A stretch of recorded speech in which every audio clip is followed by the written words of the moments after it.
நாகை மாவட்டம் காவிரியின் கடைமடை பாசன பகுதியினை கொண்டதாக காணப்படுகிறது. இந்த ஆண்டு மேட்டூர் அணை காவிரி பாசனத்திற்காக கடந்த மாதம் 28ஆம் தேதி திறந்து வைக்கப்பட்டது. இந்த காவிரி நீர் கடைமடை பகுதியினை தற்போது வந்தடைந்துள்ளது.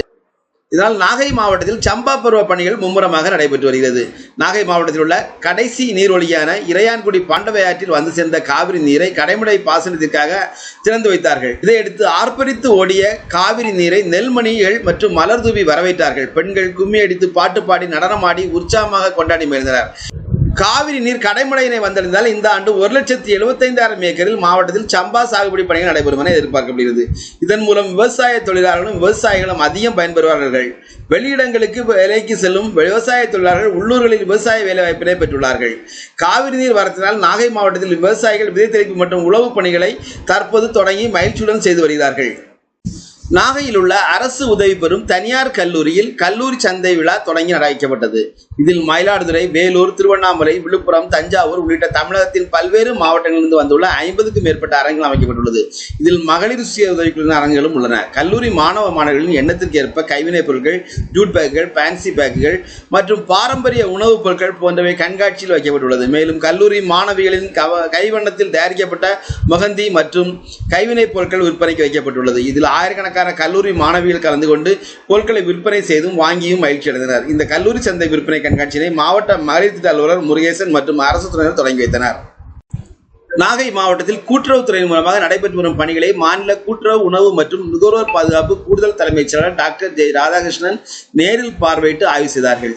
அவர்கள் வேளாங்கண்ணியில் வேளாண்மை கூட்டுறவு கடன் சங்கங்களுக்கு வேளாண் இயந்திரங்களை வழங்கினார். தொடர்ந்து வேதாரண்யம் பகுதியில் கூட்டுறவு சங்கங்களின் மூலம் கடனுதவி பெற்று உப்பு உற்பத்தி நடைபெறும் உப்பள பாத்திகளை அவர் நேரில் சென்று பார்வையிட்டார். தொடர்ந்து உப்பு பாக்கெட்டுகளில் அடைக்கப்பட்டு நுகர்வோர்களுக்கு அனுப்பி வைக்கப்படுவதையும் பார்வையிட்டார். பின்னர் உப்பு உற்பத்தியாளர்களிடம் உப்பின் தயாரிப்பு மற்றும் தரம் குறித்து நல்ல முறையில் உப்பினை வாடிக்கையாளர்களுக்கு அனுப்பிடவும் உப்பு ஏற்றுமதி குறித்தும் கேட்டறிந்தார். நல்ல முறையில் உப்பு உற்பத்தி செய்து வாடிக்கையாளருக்கு வழங்கிட வேண்டும் எனவும் அவர் கேட்டுக்கொண்டார். நாகை துறைமுகம் சோழர்கள் காலத்திலிருந்து பல்வேறு நாடுகளுக்கு தனது கப்பல் போக்குவரத்தினை கொண்டிருந்தது. இந்த நிலையில் காலப்போக்கில் கப்பல் சேவையின்றி காணப்பட்ட நிலையில் கடந்த அக்டோபர் மாதம் முதல் இலங்கை காங்கேசன் துறைக்கும் நாகைக்கும் கப்பல் போக்குவரத்தினை காணொலி காட்சி வாயிலாக பாரத பிரதமர் நரேந்திர மோடி அவர்கள் தொடங்கி வைத்தார்கள். தற்போது நாகையில் இருந்து இலங்கைக்கு சிவகங்கை என்ற பெயர் கொண்ட சொகுசு கப்பல் தனது போக்குவரத்தினை தொடங்கியுள்ளது. கடந்த 16ஆம் தேதி முதல் இந்த போக்குவரத்தானது தொடங்கியுள்ளது.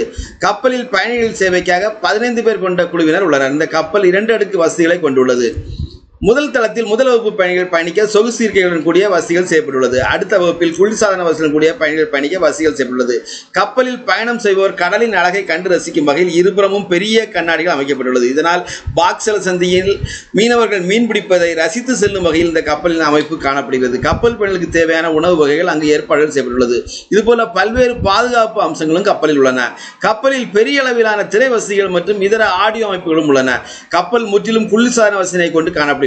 பாதுகாப்பிற்காக கப்பலில் 3 சிறிய படகுகளும் உள்ளது. இந்த கப்பல் தனது சேவையினை தொடர்ந்து ஒவ்வொரு வாரமும் செவ்வாய்க்கிழமை, வியாழக்கிழமை, ஞாயிறு ஆகிய 3 நாட்களில் செய்து வருகிறது. இந்த கப்பல் சேவை காலை 8 மணிக்கு நாகையில் தொடங்கி மதியம் 12 மணிக்கு இலங்கை காங்கேசன் துறையை சென்று சேர்கிறது. இதுபோல அங்கிருந்து மறுமார்க்கத்தில் அதே கப்பல் மதியம் 2 மணிக்கு புறப்பட்டு மீண்டும் மாலை 6 மணிக்கு நாகை துறைமுகம் வந்து சேர்கிறது. இந்த சேவையானது தொடர்ந்து நடைபெறும் எனவும் தெரிவிக்கப்பட்டுள்ளது. நாகை இலங்கை காங்கேசன் துறை கப்பல் பயணமானது இருநாட்டு பயணிகளிடமும் மிகுந்த வரவேற்பினை பெற்றுள்ளது.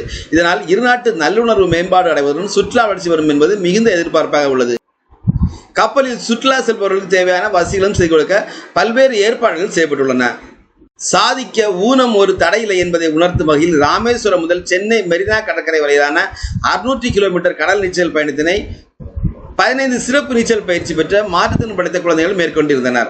ராமேஸ்வரத்தில் தொடங்கிய இந்த பயணம் தொண்டி, ஜெகதாப்பட்டினம், கோடியக்கரை, வேதாரண்யம், வெள்ளப்பள்ளம் உள்ளிட்ட கடல் மார்க்கமாக வேளாங்கண்ணியை வந்தடைந்தது. இந்த பயணத்தில் கலந்து கொண்ட மாற்றுத்திறன் படைத்த குழந்தைகள் கடலில் நீந்தி வேளாங்கண்ணி வந்து சேர்ந்ததும் அவர்களுக்கு சிறப்பான வரவேற்பு அளிக்கப்பட்டது. இந்த மாற்றுத்திறன் படைத்த குழந்தைகளை வேளாங்கண்ணி கடற்கரையில் மீனவ பஞ்சாயத்தார்கள் மற்றும் தன்னார்வலர்கள் வரவேற்று கௌரவித்தனர்.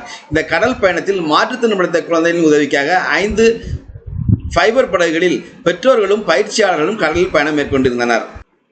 இந்த மாற்றுத்திறன் படைத்த குழந்தைகளின் கடல் பயணம் ஒவ்வொரு நாளும் காலை 6 மணி முதல் மாலை 5 மணி வரை நடைபெற்றது. இந்த மாற்றுத்திறன் படைத்த குழந்தைகள் கடல் நீந்தி சாதித்து சென்னை மெரினா கடற்கரையினை கடந்த 16ஆம் தேதி சென்று சேர்ந்தனர்.